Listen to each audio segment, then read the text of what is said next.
할렐루야. 하나님 여러분을 사랑하십니다. 그 하나님의 놀라운 사랑이 오늘 또 예배소의 말씀을 통해서도 증거되고 또 그래서 새롭게 우리의 심령에 충만해진 은혜가 있기를 원합니다. 신약 성경에는 옥중서신이라 이렇게 구분하는 서신이 넷이 있어요. 예배소서, 빌립보서, 골로새서, 그리고 빌레몬서. 이렇게 이 서신들은 사도 바울이 로마의 감옥에 있으면서 써서 보낸 그런 편지여서 감옥에서 쓴 편지이기 때문에 특별히 옥중서신이라 이렇게 구분해서 부르기도 합니다. 오늘 그 옥중서신의 첫 번째 서신, 이게 예배소서인데요. 오늘 이 예배소를 시작하면서 사도 바울은 특별히 이 3절 말씀, 우리의 본문에 찬송하리로다. 이렇게 하나님을 찬송하면서, 즉 마음에서 너무 이렇게 감격스럽게 우러나는 그런 하나님을 향한 찬양이 그의 심령에 이렇게 솟아오르는 거죠. 그래서 이렇게 찬송하리로다. 하나님을 찬양하자. 또 이렇게 단순한 권면만이 아니라 자기가 정말 하나님을 찬송한다는 거예요. 그러면서 왜 그렇게 찬송하느냐, 그런 이유를 3절 또 이렇게 말씀 속에서 이야기를 해주고 있습니다. 우리 같이 한번 3절 읽어봅니다. 시작. 찬송하리로다. 하나님 곧 우리 주 예수 그리스도 아버지께서 그리스도 안에서 하늘에 속한 모든 신령한 복을 우리에게 주시되.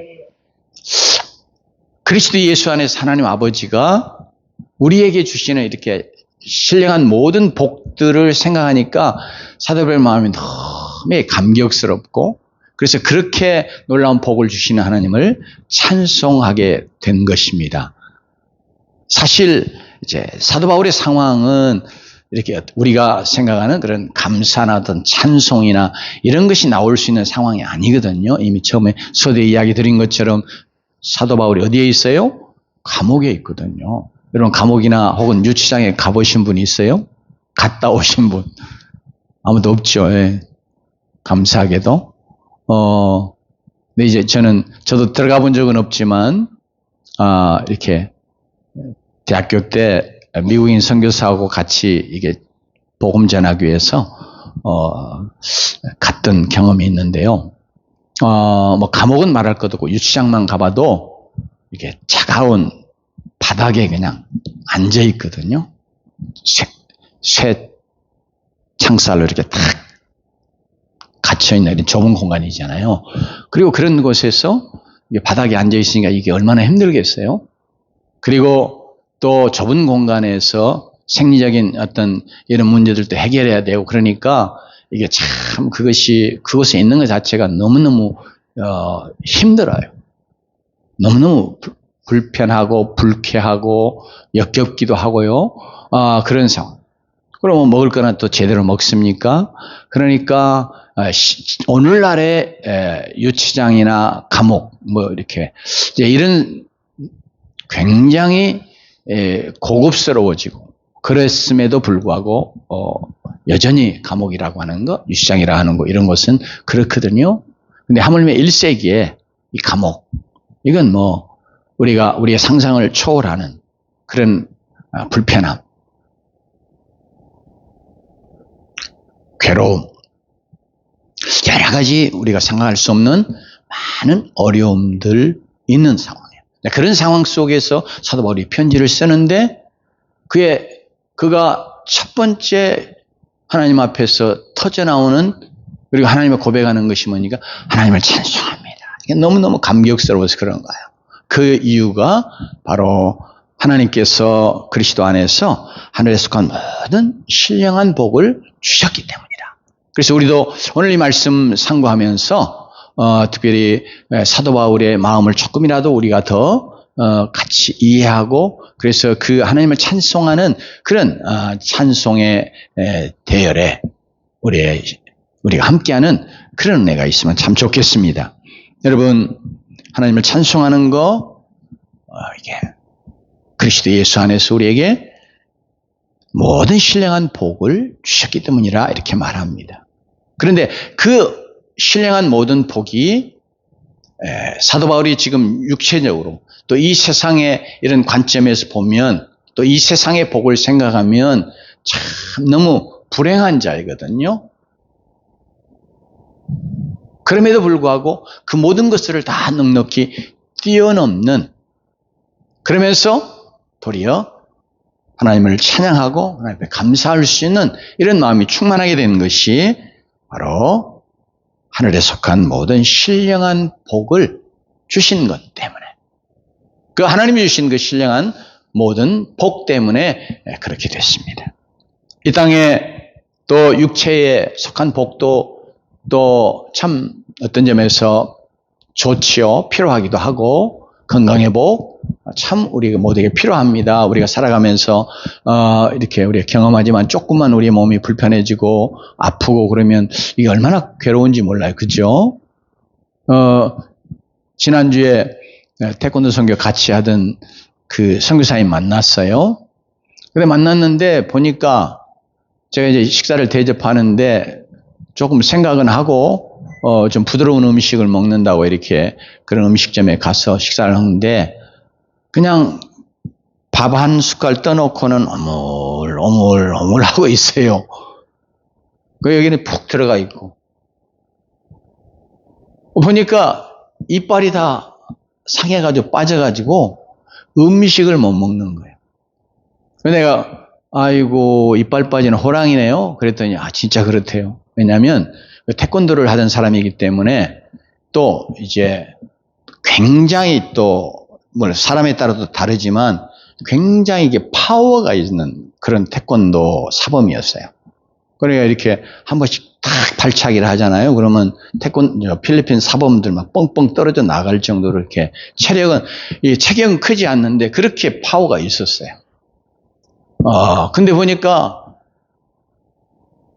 이게 지금 완전히 음식도 못 씹는 거예요, 잘. 이빨이 빠져가지고. 틀리 안 하냐고 그랬더니, 틀리 해도 이게 또 빠지니까 음식하고 틀리하고 또 같이 꺼내야 되고 복잡하대요. 그래도 이제 임플란트 해야 되는데 이게 임플란트 하려면 또 잇몸이 건강해야 이게 하지, 그냥 할 수 있는 상황이 아니고. 그러니까 기도하면서 잇몸이 좀 튼튼해지게 기다리는 상황인데, 보니까, 그렇게 힘있고 건강하던 사람이 그냥 완전히 아주 힘없는 그런 모습으로 변화가 그냥 그렇게 됐더라고요. 그래서 같이 이렇게 좀 걷는데도 난 보통 걸음 걷는데 목사님 참 빨리 걸으시네요. 그래요. 자기가 지금 빨리 걷는 게 힘들다는 거예요. 잘 못 먹으니까 이게 이제 기력이 없는 거예요, 몸에. 그러니까 그날 나하고 같이 먹은 음식 그게 이제 잘 먹은 거예요. 한 1시간을 먹었어요, 밥을. 계속. 나는 이미 다 먹고 있는데, 거기는 계속 어머나면서 이게 먹는 거예요. 그러니까, 육신의 건강 건강의 복, 우리가 복이라고 말하는데, 정말 중요한 것 같지만, 그것도 이제 잠시. 이 땅에 있는 복들은 다 잠깐.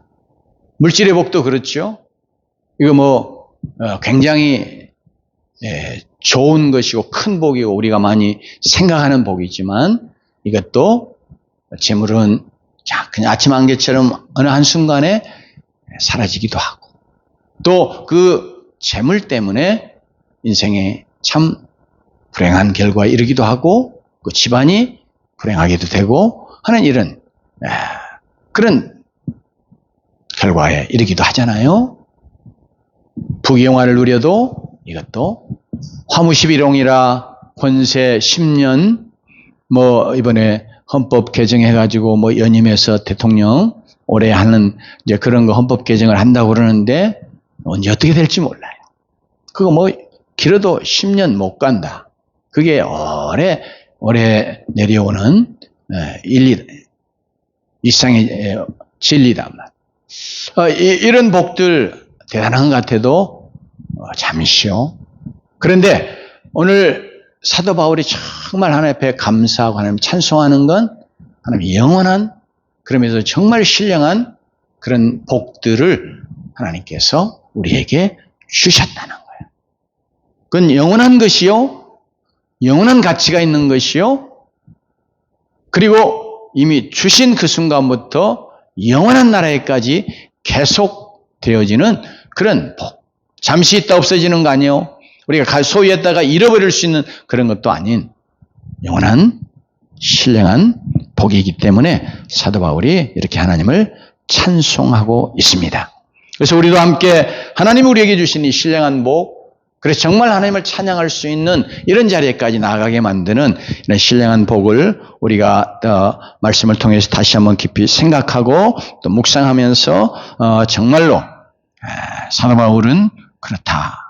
사도 바울이니까, 사도니까. 그것이 아니라 오늘 우리에게 이렇게 말씀하잖아요. 그러니까 바로 여기 우리라고 하는 우리 속에 우리 한 사람 한 사람이 다 포함되어서 하나님이 저와 여러분 모두에게 이런 신령한 모든 복들을 주셨으니 그 복이 무엇인지를 알고 그 복을 우리가 진정으로 누리면서 하나님을 찬송하는 그런 자들로 사는 삶이 우리 안에 계속 이루어져 갈 수 있기를 원합니다. 여기 사도 바울이 특별히 이런 하늘에 속한 모든 신령한 복을 누구에게 주셨느냐 그럴 때 이제 우리에게 말하거든요. 근데 그 우리가 누구냐 그러면 1절에서 말하고 있는 그런 대상들인데요.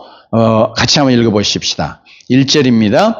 하나님의 뜻으로 말미암아 그리스도 예수의 사도된 바울은 에베소에 있는 성도들과 그리스도 예수 안에 있는 신실한 자들에게 편지하노니 이 편지의 대상인 여기 성도 그리고 신실한 자들 이렇게 했습니다.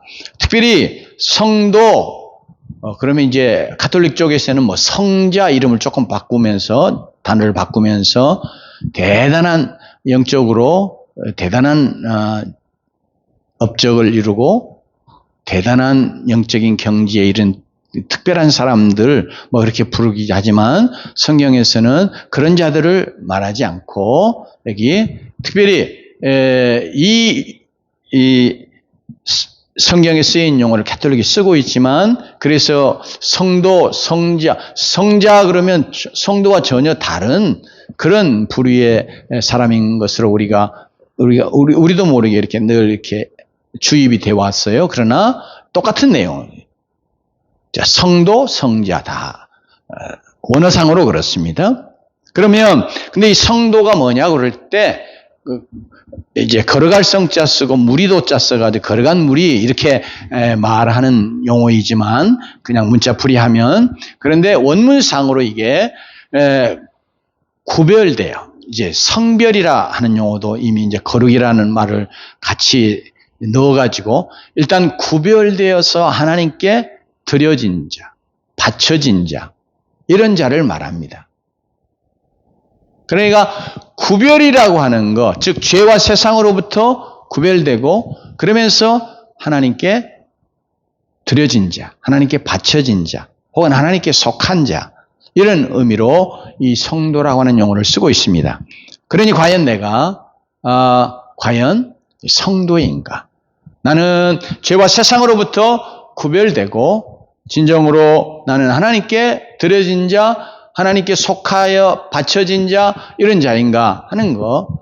예수 믿는 자는 다 성도라고 그러는데 그럼 내가 그런 거야 이렇게 생각하지 말고 물 맞아요. 예수 믿는 자는 다 성도예요. 그런데 사도 바울이 오늘 본문에서 말하고자 하는 그 의미는 그 다음에 있는 용어와 같이 가는 거예요. 이제 중복해서 쓰는 겁니다. 반복해서 강조해서 쓰는 표현이라고 생각을 합니다. 에베소에 있는 모든 성도들과 그리스도 예수 안에 있는 신실한 자들, 신실한 자들 이게 하나님 편에서 우리를 보실 때 믿을 만한 그런 의미가 없지 않아 있지만 이건 하나님 앞에서의 참 바른 믿음 갖고 있는 자.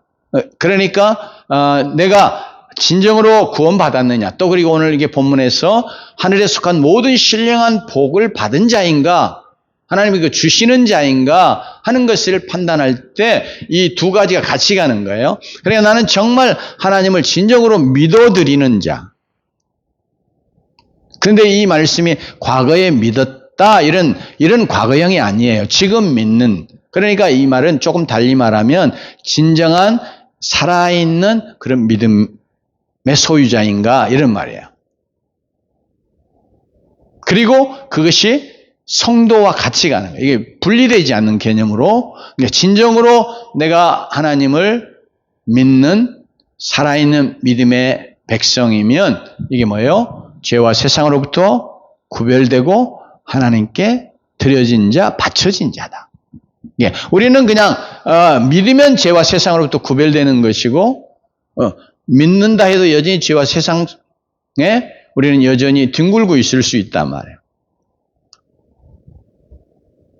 그런데 죄와 세상에 여전히 뒹굴고 있지 않는 그런 참 믿음, 이게 이제 그래서 신실한 자라고 하는 내용을 뒤에 붙인 거예요.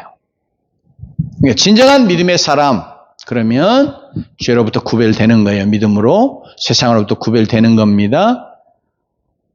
그러나 물론 어쩌다가 죄에 묻을 수 있어요. 흙탕물에 튀길 수 있어요. 그러나 거기 뒹굴고 살진 않는다.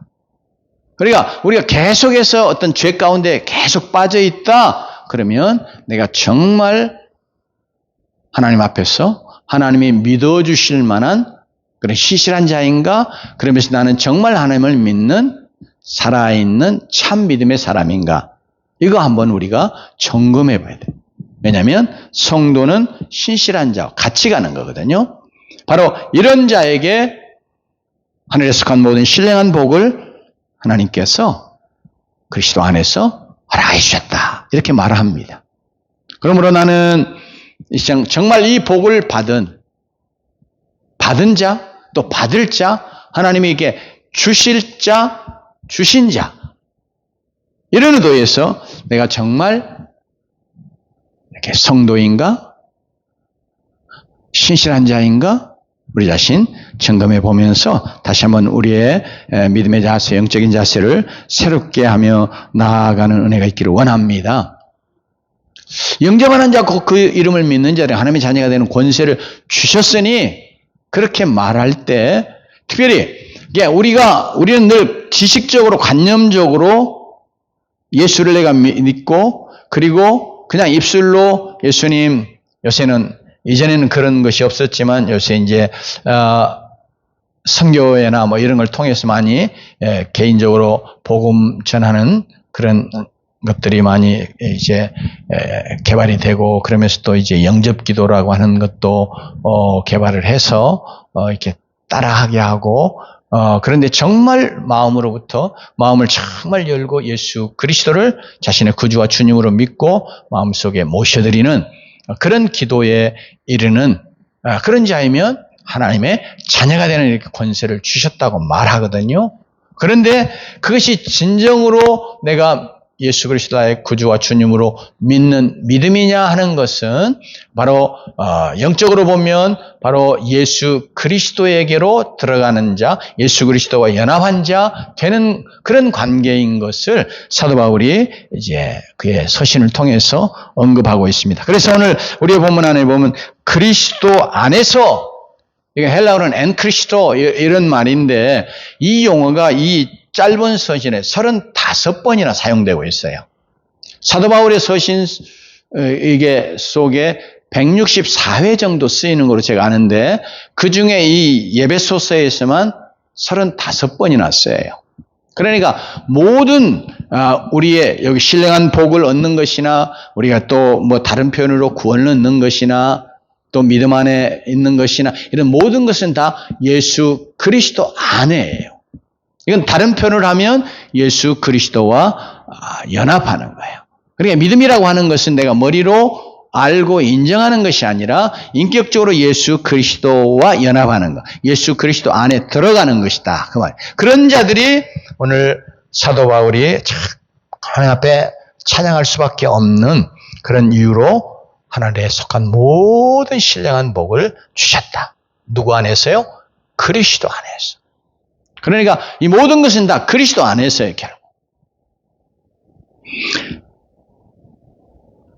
오늘 우리가 사도 바울과 함께 하늘에 속한 모든 신령한 복, 하나님이 우리에게 주신 그런 성도요, 신실한 그런 하나님의 백성으로 이 시간 하나님 앞에 서고, 그러면서 우리도 다시 한번 이 말씀 통해서 사도 바울과 함께 하나님을 찬양하는 그런 주의 백성으로 서기를 원합니다. 5절 말씀 속에서 4절 5절 보십시다. 첫 번째로 하늘에 속한 모든 신령한 복들을 이야기하면서 제일 먼저 사도 바울이 강조해서 이야기하는 내용이 4절 5절 속에 나와 있는데요. 같이 한번 봅니다. 시작.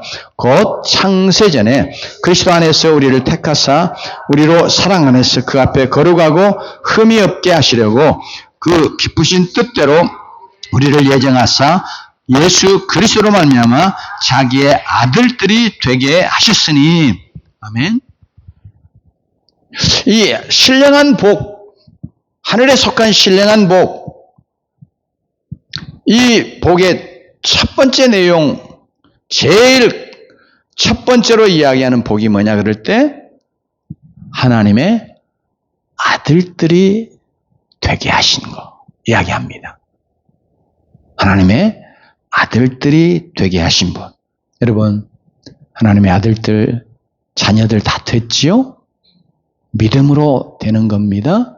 근데 그 믿음이 참 신실한 인격적인 믿음, 그리스도 안에 들어가고 그리스도와 연합하는, 그래서 죄와 세상으로부터 구별되고 그러면서 하나님께 바쳐진, 드려진 그런 성도가 되는 믿음 말이에요. 이 믿음으로 우리가 하나님의 아들들이 된 줄로 믿습니다. 이건 하나의 수단과 같아요. 이제 에베소 2장에 넘어가면 우리가 은혜로 말미암아 구원을 얻었나니, 그러면서 이것이 우리에게서 난 것이 아니요 뭐예요? 하나님의 선물이라 그러잖아요. 그러니까 이 모든 내용도 보면 강조가 어디 있냐면 창세전에 그리스도 안에서 우리를 하나님이 택하셨어. 내가 하나님의 아들들이 되는 거 뭐예요? 창세전에 하나님이 택해 주셨기 때문에.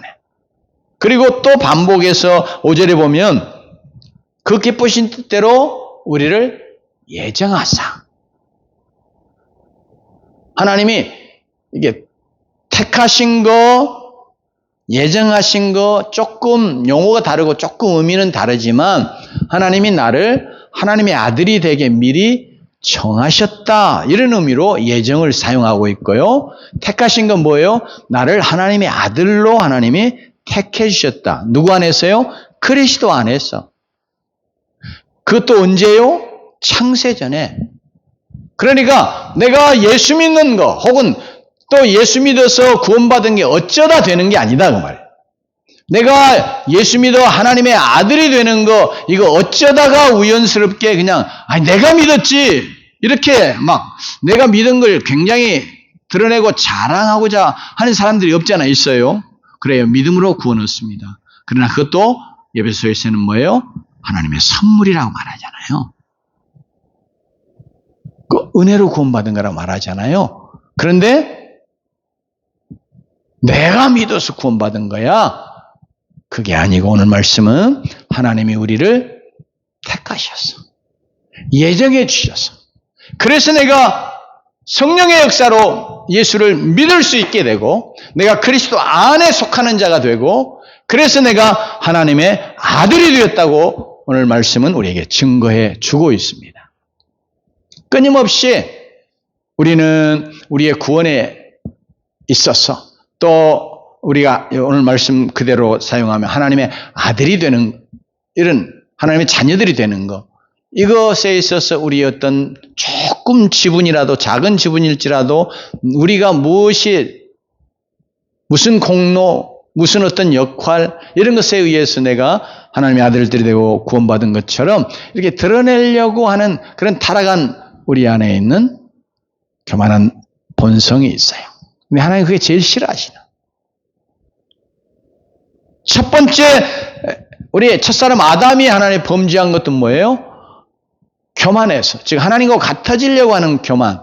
그래서 하나님의 말씀이 법이고 하나님이 선이라면 선이고 악이라면 악이 되는 바로 이 하나님의 절대 주권을 인정하지 않고 아니 선악은 내가 결정하는 거야. 그래서 내가 내 인생의 주인 되고 내가 선악을 결정하고 그래서 내가 멸망하느냐 사느냐 하는 문제도 마치 내가 결정할 수 있는 것처럼 내가 선악을 알게 한 나무 실과 이거 먹어도 안 죽어 그러니까 그래 하나님 말은 등 뒤로 던지고 내가 그걸 내 생각으로 받아들인 거다. 이런 것처럼 그래서 오늘 우리의 말씀은 이게 오늘 강조해서 계속해서 이야기합니다. 창세전에 우리를 택하시고 기쁘신 뜻대로 우리를 예정하사 그리스도로 말미암아 자기의 아들들이 되게 하셨으니 이게 하나님이 우리를 이게 얼마나 이제 하나님의 영원한 구원의 경륜에서부터 하나님께서 나와 같은 존재를 저와 여러분을 하나님이 미리 택하여 주시고 예정해 주시고 그래서 하나님의 자녀를 삼아 주셨다. 이거 뭐 말하려고 하는 거예요? 하나님의 우리를 향한 큰 사랑. 그렇 대우받을 수 없는 그런 받을 수 없는 자에게 베풀어 주시는 하나님의 놀라운 은혜를 강조하기 위해서 사도 바울이 이걸 두 번이나 써요. 그런 은혜로 하나님 우리가 하나님의 아들들이 되었으니 얼마나 감사하고 그러니 하나님을 찬양하지 않을 수 없다는 거죠.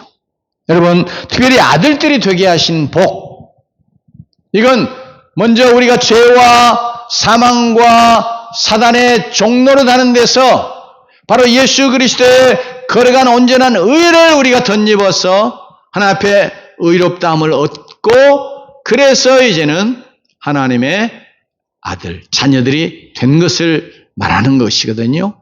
그러니까 이미 우리가 하나님의 아들이 됐다고 하는 것은 우리는 죄의 종로로 다른 자들이었고 죽음에 매일 수밖에 없고 영원한 형벌에 들어갈 수밖에 없는 그런 운명의 사람들인데 그런데 우리가 그런 모든 것을 다 이제 떨쳐버리고 벗어버리고 하나님의 영광스러운 하나님이 영원하신 하나님이니까 하나님의 아들로 영원한 생명을 얻는 하나님의 아들들이 된 것을 우리에게 증거해 주고 있습니다. 뿐만 아니라 특별히 여기에 강조가 뭐냐면 원문상으로 봐도 그렇고요. 하나님의 아들들이 되게 하셨으니 이 말씀은 양자로 입양하셨으니 그런 표현을 쓰고 있어요.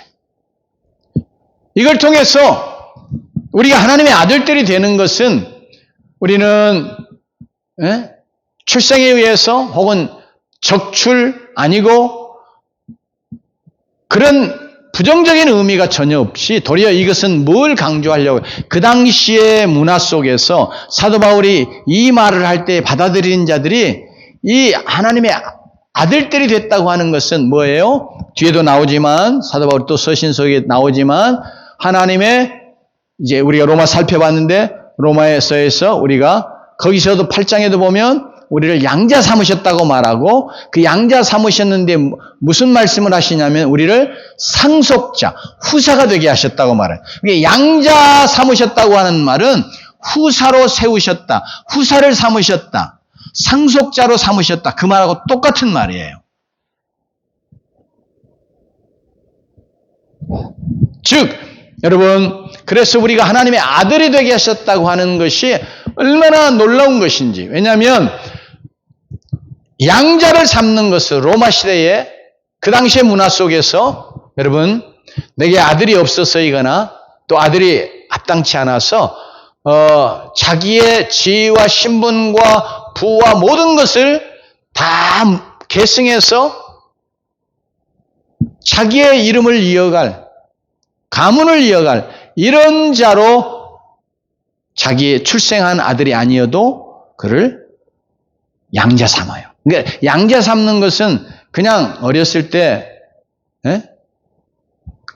내 아들로 데려오는 이런 의미가 아니고 후사로 세우는 걸 말해요. 항상 오늘 성경의 내용 속에 이 말씀을 받는 자들에게는 하나님이 우리를 하나님의 아들들이 되게 하셨으니, 이 말 원문상으로 양자로 입양하셨으니, 즉 양자를 삼아주셨으니 그렇게 말씀하고 있단 말이에요. 그 말을 듣는 모든 그 당시의 사람들은 후사가 되게 하셨구나, 상속자가 되게 하셨구나, 아들이어도 아들로 물론 신분으로 아들 신분을 삼으시면서 뭐예요? 상속자로 후사를 삼으셨구나, 그런 말입니다. 여러분, 우리는 조선시대에 신분사회 속에 살았잖아요.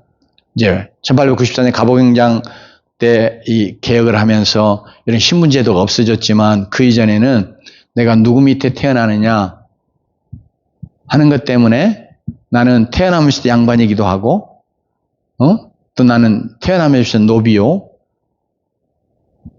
그런 신분으로 태어나잖아요. 근데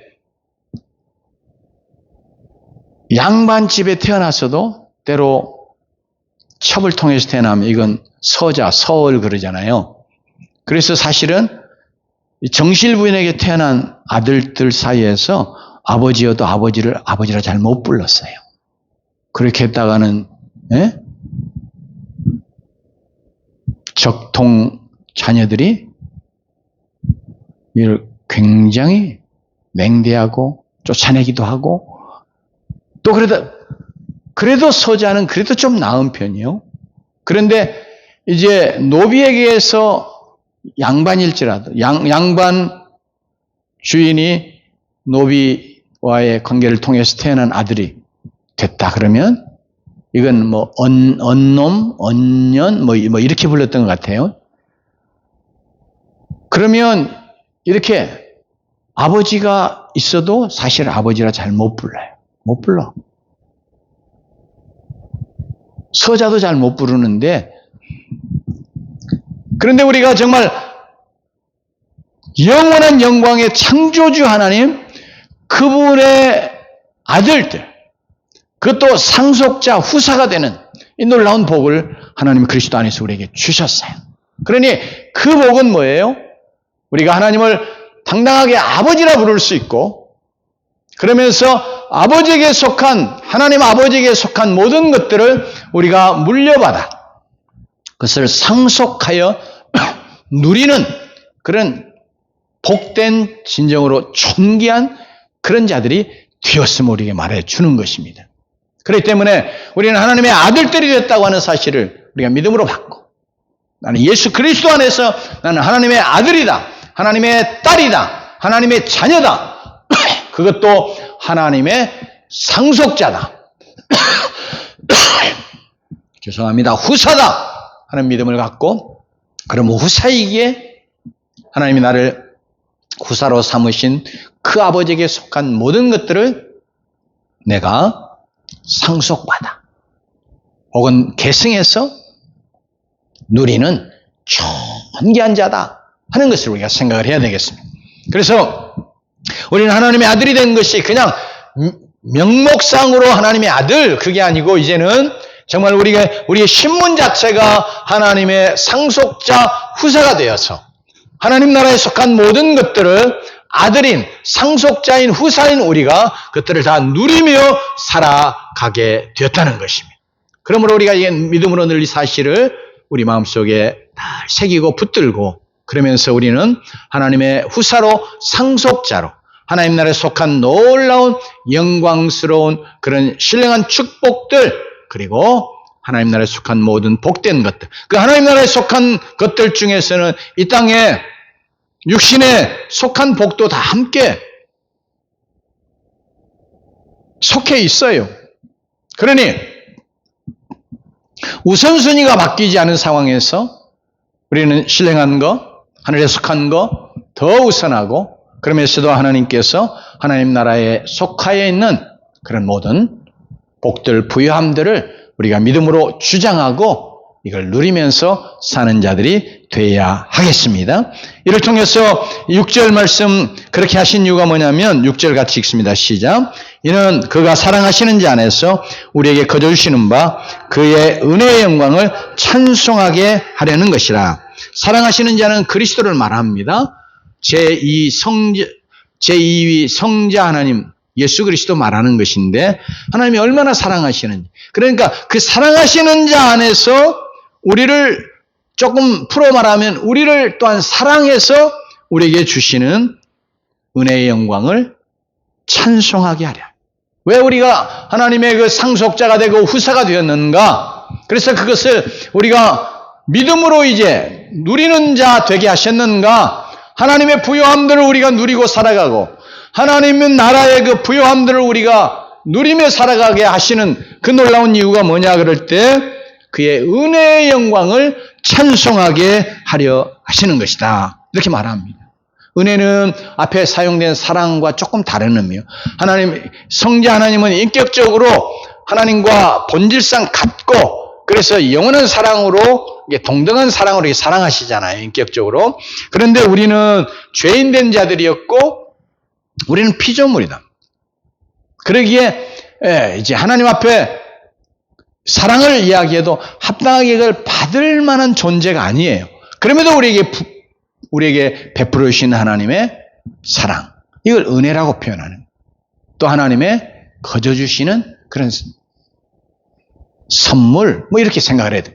그러니까 이렇게 우리 같은 자들이 하나님의 사랑을 받고 하나님의 아들이 되어서 하나님의 상속자요 후사로서 하나님 나라의 부요함들을 누리며 살아가게 하나님께서 놀라운 복을 주셨어요. 이 복을 통해서 하나님이 얼마나 우리를 사랑하셨는지, 하나님이 우리를 향해서 베푸시는 은혜가 얼마나 크고 놀라운지 이것들을 드러내는, 영광은 크고 위대함을 조금 다른 용어로 표현하는 것이라고 말할 수 있어요. 하나님의 은혜가 얼마나 큰지, 하나님의 은혜가 얼마나 위대한지 이것들을 찬송하도록, 드러내 높이도록 그렇게 하시려고 우리 같은 자들, 정말 하나님의 은혜 받을 수 없는 자, 사랑받을 수 없는 자, 아무것도 아닌 존재들, 도리어 죄악 가운데서 하나님의 진노와 형벌 외에 다른 것이 없는 그런 자들을 우리를 이제 그리스도 안에서 하나님의 아들들이 되게 해 주시고, 그래서 이제 하나님 나라의 부요함들을 누리면서 살아가게 하신 것은 하나님의 은혜의 영광을 찬송하게 하려 하신 것이니 우리의 삶을 통해서 우리는 이 믿음 안에 든든히 서고 하나님의 상속자 후사됨을 분명하게 믿고, 그리고 우리는 담대하게 하나님 나라의 부요함들을 누리면서 우리 같은 자들에게 이런 놀라운 은혜와 복을 주신 하나님, 그 은혜의 풍성함을 드러내고 높여드리고 찬양하고 하나님께 영광 돌리는 그런 하나님의 자녀들로 살아가는 은혜가 있기를 주의 이름으로 축원합니다. 기도하십시다.